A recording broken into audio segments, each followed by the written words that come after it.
All right, we're picking up on Chaf Amud Aleph. If you look where on the right-hand side where Rashi says Masnisin, if you go over to the left, we're right at the two dots. They're one line down. Rabbi Yehuda Machshir B'Katan. So the Mishnah said that Rabbi Yehuda was Machshir. We said that a Chayyur Shota B'Katan cannot read the Megillah, and then the Mishnah ends. It says Rabbi Yehuda was Machshir by Katan. And last night we went through the different who the Tana of the Mishnah was. If you could do it l'chatchila, b'diavad, etc., etc. So now Rabbi Yehuda Machshir B'Katan. So Amar Rabbi Yehuda. Amar Rabbi Yehuda.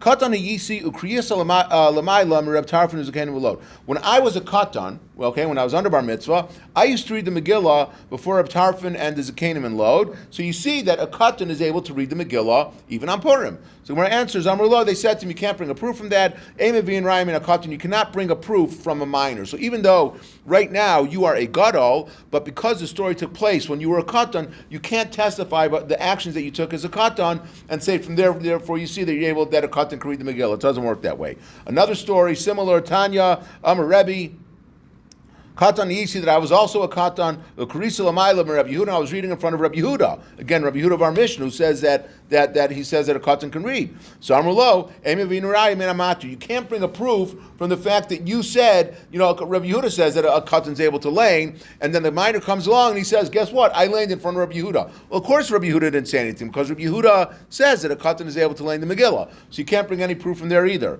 So Gemara asks, why didn't they say the same thing like they just said before when Rabbi Yehuda wrote and he said that he said it when he was a katan? Why didn't they also say that you can't bring a rye from a katan? My answers, they were saying two answers. One is chada de katani. So one reason why we can't rely on you is because you're a minor. But even if you would have been a gadol, which that wouldn't have been a proof anyway. But the bottom line is that of course Rabbi Yehuda is going to allow you to read it because Rabbi Yehuda agrees that a katan is able to do it. So therefore, you reading in front of him doesn't mean anything. The Mefarshim just speak out. So what was he trying to prove by saying I read in front of Rabbi Yehuda and he allowed me to do it? Of course he allowed him to do it because that's what he holds. So the answer that Rabbi Yehuda, even if he held that a katan can be motzi people in reading the Megillah, but if there's people that argue on him, he would not have allowed it publicly. Meaning he would have had a theoretical argue with them, can a katan lane or not lane the Megillah? But if the Chachamim argue on him, he would have said, I think that a katan could lane, but just to keep the peace, in practice, I wouldn't do it. So the fact that he did allow it that was why he thought maybe there would be something more to it. Okay, new Mishnah. So now we're going to talk about when you are supposed to do mitzvahs that are supposed to be done in the day, and what kind of mitzvahs they are, and when does that start. So the Mishnah says, Ein karnas ha-Megillah, you are not able to read the Megillah, below Malin, you're not able to give a bris milah, below Tovin, and you can't if someone has either tamei mace, or their tamei zav, and they have to go to the mikvah, or v'chein shmeras yom keneged yom, or if you have a woman that again when she's a nida, a woman has a 7-day cycle, and then she goes to the mikvah. Deraisa, she has a 7-day cycle, and then she goes to the mikvah and she's tahar. After those 7 days, for the next 11 days, if she sees blood, she's considered tamei, but it's not dam nida. She's tamei in the sense that she has to do, she's called yom shemer, that she shemeres yom keneged yom, that she does 1 day corresponding to the blood that she sees. She doesn't count it out 7 days. So, for example, let's say she sees blood on a Monday during this 11-day time. So she would just have to wait till Tuesday to go to the mikvah. So also, if a woman is a shemeres yom keneged yom, so ad shnei tzachama, they cannot go during the daytime. All these people have to do the mitzvahs during the daytime. They're not able to do it until sunrise. But the Mishnah says that if in any of these cases, if b'diavad, if they did it from alos hashachar, which alos hashachar is 72 minutes before sunrise. So that's like when you it's really dark outside, but they say like the sun's rays are starting to come through. So 72 minutes before, if you did that b'diavad, then it would also be kosher to do all of these things. So the Gemara says, where do we know that you're able to do that? You have to do these things during the day. Minalan, where do we learn it from? Damar krav. So the Gemara is going to go through each one separately. Damar krav hayamim ha'ela nizkrim v'nasim, that these days, again yamim, were remembered and were celebrated. Talking about Purim, but yom in balayla law, which means that you do it during the day, but you can't read, but not that you can read the Megillah during the nighttime. So Gemara asks, "Lema tehaytiyuf to Rabbi Shua ben Levi." If so, that it says b'yamim, I'm going to ask a question, Rabbi Shua ben Levi. Why? Dam Rabbi Shua ben Levi chayv adam likros as ha Megillah b'layla v'lishnos b'yom. A person has to read the Megillah both at night and read it again during the day, which is what we do. We read it at night and during the day. The main reading of the Megillah is during the day, but we read it at night also. So but you see from here it says by Yamim, it doesn't say anything about, and you don't read it at night. Well, it says it's not a question. Kiktani adiyam. We're only trying to establish that how do you know that the laning of the Megillah has to be during the daytime. But of course, there's also an obligation to lane it during the night also. The Mishnah is just telling you that it has to be done during the day, meaning that if you would do it before Alos HaShachar, the second reading, then that doesn't count for anything. So you have to do one at night and one when it's actually daytime. What? The Mishnah is talking about Nitz. Oh. It was talking about Netzacham, and then it said that Pidiyah B'Ketul Alos HaShachar. So the next thing was V'Laman, you don't do a bris milah. V'Yom Hashmini milah, that you do it on the 8th day. So again, the day tells you it has to be daytime. V'Lo Tovlim V'Lamazin, that you didn't go to the mikvah or sprinkle the on the mizbeach to siv. V'Hiza HaTahar Al Tameh, that they would sprinkle the tar on the tameh by Yom Hashvi on the 7th day, again, which is indicating that it has to be during the daytime. V'Iskish Tvila Lazaya, and we make a hekesh between the two of them to show you that both of those activities have to be done during the daytime hours. A woman that is watching, she's called the Shemeres Yom Keneged Yom. Again, she saw blood not during her nida time, but during the 11 days after that. So again, the halacha is if she sees blood on one day, she has to wait one day, and then she can go to the mikvah, and she's going to become tahar. So we say she has to go to the mikvah during the day. So we're going to ask the question now. We said earlier that tovlin, right? The Mishnah said, you don't go to the mikvah. So the Gemara asks, Pshita,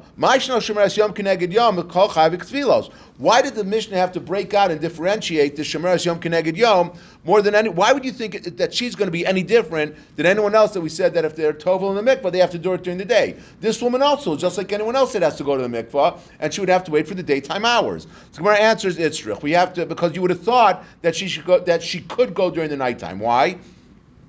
Because I would have thought to have a Kriya Rishona Shel Zav, Uriya Rishona Shel Zav, Ishkisabal Kari. I would have thought that we would compare the Shemeres Yom Keneged Yom to a man that sees that's a Zav, which where he has a gonorrheal emission. Okay, so he has to wait also. He can go to the mikvah. Well, we're going to see. He goes to the mikvah immediately if he wants to, because we compare him to someone that's a bal carrier. Someone has a seminal emission. That if someone has a seminal emission on a Monday, they can go that day. They can go right afterwards. They can go to the mikvah and they're going to become tahar. And we compare to have a Kriya Rishona Shel Zav, Uriya Rishona Shel Zav, Ishkis Bal Kari. We compare it to Bal Kari. The Chsiv Zos Taras Hazav, Vashetetz Menu Shechva Zera. Ma Bal Kari Tova B'Yom. That just like a Bal Kari is able to go to the mikvah during the day, Hainami Litva B'Yom. So too the Zav is the man is also able to go to the mikvah during the day. So we would have thought. But the woman, the Zava, is not able to go during the day. Why do we know for sure she can't go on, again, if she saw Dam on Monday, we know that she can't go to the mikvah on Monday, as opposed to a man. If a man saw an emission on Monday, he could go to the mikvah on Monday. A woman has to wait until the next day. Why? Because it says in the pasuk,